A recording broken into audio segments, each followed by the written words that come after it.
Can I flash the new set? I just finished a moonboard session, so let's find out if I have any energy left or if Mr. Ben Moon sucked me dry. I start with this white V0. Believe it or not, this climb has something that nothing could prepare me for, not even the moonboard, and that's jugs on slab. But check out the sick inside flag. I'm basically a technique god. Next up is this red V1. You'll never guess what it is. More jugs on slab. I'm starting to think it took the route setter more effort to go up their ladder to set this thing than to actually climb it. I move on to another red V1. This one felt harder. It was probably a combination of worse holds, awkward foot positions, and more moves than a sports route. As an avid moonboarder myself, anything beyond 3 moves is just cardio. Next up is this yellow V2. I actually think the start is pretty fun. I just smooth brained it because, I'm warming up. But you could totally just stand up on the foothold and skip the first couple of moves. Or even straddle the volume if you're feeling a bit itchy down there. I move on to this black V3. It starts on the volume and you traverse right on good crimps. Then you go straight up to the top edge.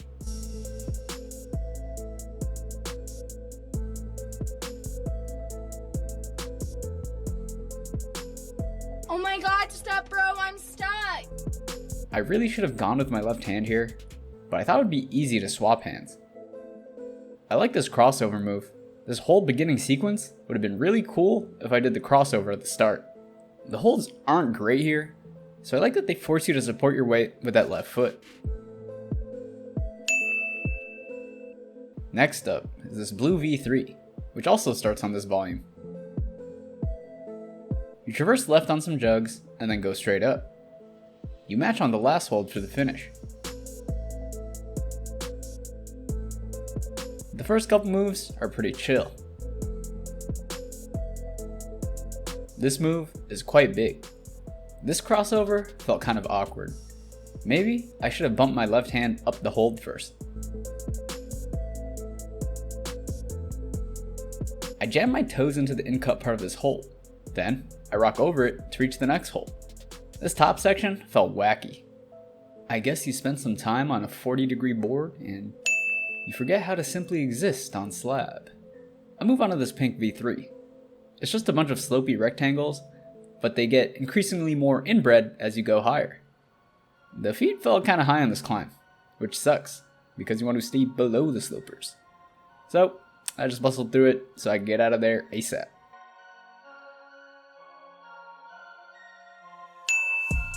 Next up is this orange V4. It starts on a juggy nub and you go up to 2 in-cut side pulls. You traverse right on a worse side pull and a thin flat pinch. You finish on a jug.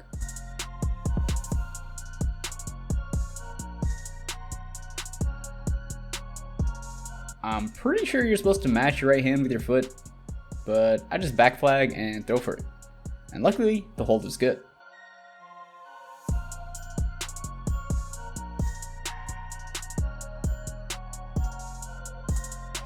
This move feels so sketchy. I was holding on for dear life and locking off like crazy. And the pinch didn't feel great either. This last move feels huge. But if you just commit, then it's all good. I move on to this green V4. All of the holds are slopey, but positive.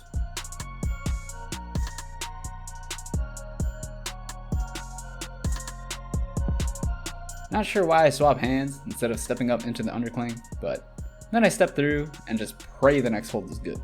It looks awful, but it's a big move on a V4, so I just believe the route setters wouldn't do us dirty like that.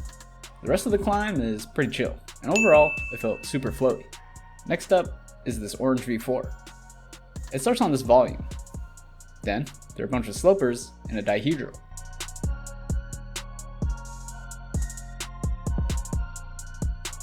You match on a jib for the finish. The start looks like the hardest part, and I didn't want to lose my flash. I almost didn't feel flexible to establish with my left hand, so I wonder if I could have moved my right foot further out to make it easier. The slopers are all pretty good.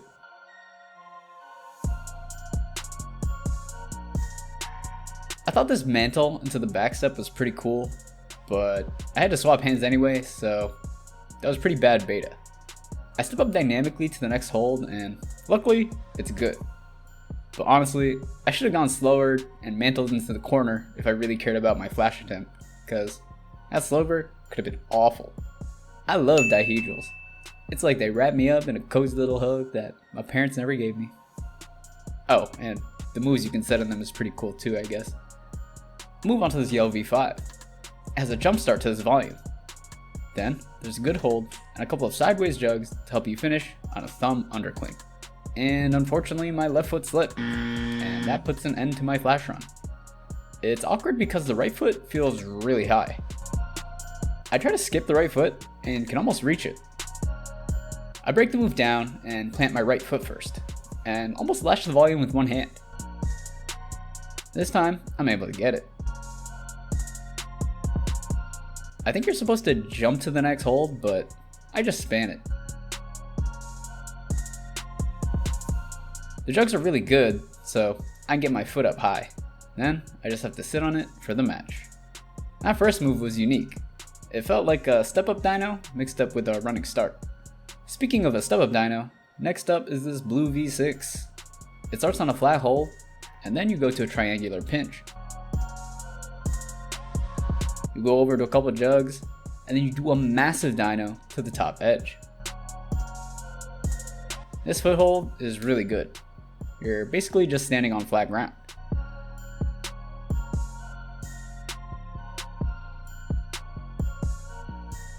Then, I just walk my way over to the right. Luckily, I can just span to the next hole. It's good, but it's not super in-cut like a full-on jug, so I wouldn't want to have to jump to it. This dyno looks huge when you're on the wall. The last hole before the top edge is like not even halfway up the wall. I get the height, but I'm too far away from the wall. I focus on the dyno. I ram my elbow into the giant yellow hold and I basically just die. But I didn't actually die. So of course, the next logical step is to try again. And I touch the top edge, but slip right off. I drop my hat, my glasses, and my earbuds like I'm a video game character dropping all my loot when I die. But I can't die before trying the rest of the climbs, so I move on to this pink V6. All of the holds are crimps. The footholds are upside down, and the last two moves are kinda big. To be honest, maybe it would have been better if I just died on the last climb. The start is pretty tough. I basically have to fit both hands on a crimp and pinch a tiny foothold on the other side of the arete.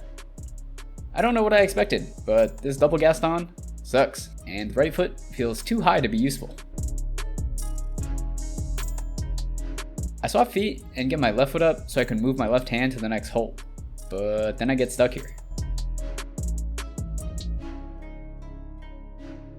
I try to stand up and mantle on my right hand to get my right foot up, but it doesn't work. In hindsight, I should have mantled off the lower hand on the right. But hindsight is 20/20, and instead, I try the move from a cross position instead of a double Gaston. I can get to the next hold, but I can't see the left foothold under this fat gray one. I try again from there.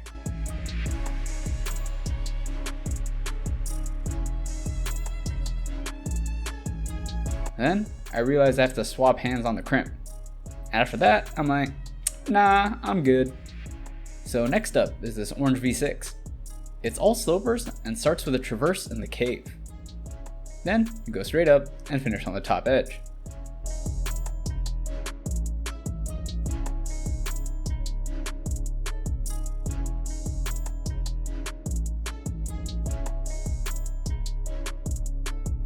Honestly, it looks like a V4. So that means I'm gonna flash it, right? Absolutely, cause I'm goated. Just kidding, I tried to rock over a high right foot and take weight off my hands like an idiot. This time, I just oonga boonga throw for the hold and I can control the swing. Have I learned nothing from the moonboard? I'm truly a disgrace. And then I try an alternate dyno from the volume. And of course, that works too. My fault for trying to static it, I guess. Anyway, I'm so pissed, I don't even go back for the full send and move on to this pink V7. It starts with a traverse on positive slopey crimps. Once you get to the volume, you go straight up. The holds on the vertical wall are a lot smaller and slopier. I mess up the starting feet and instantly blow my flash attempt. I get my right foot on the volume, and that lets me stay balanced and below the start hold.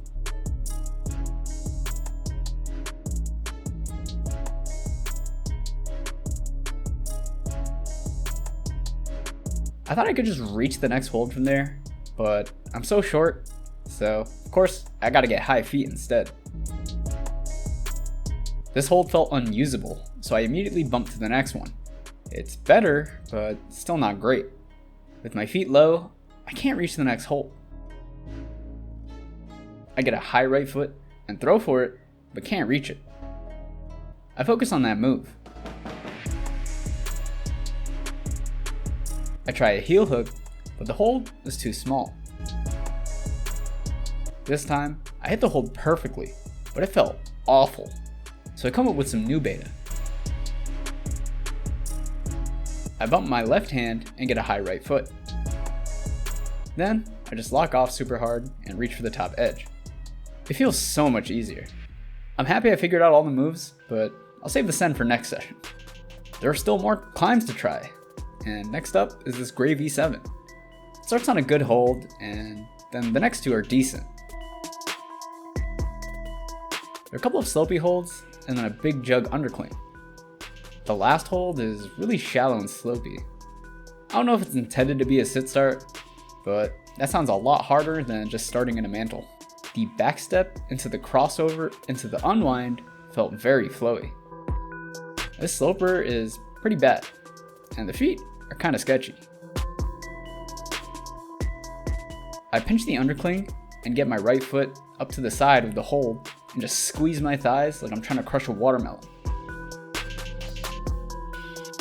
The last hold feels like nothing.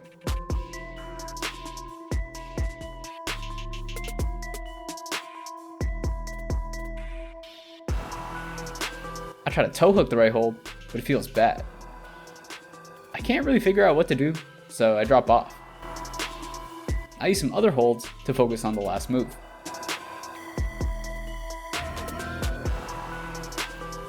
I try a knee bar, but the hold feels too deep to wedge it in there tight enough.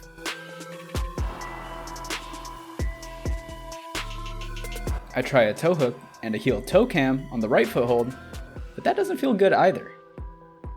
I talked to some people and they confirmed that the knee bar works. So I try it again, but I just can't get it to feel secure. So I'm probably just bad, but I'm gonna just say it's morpho.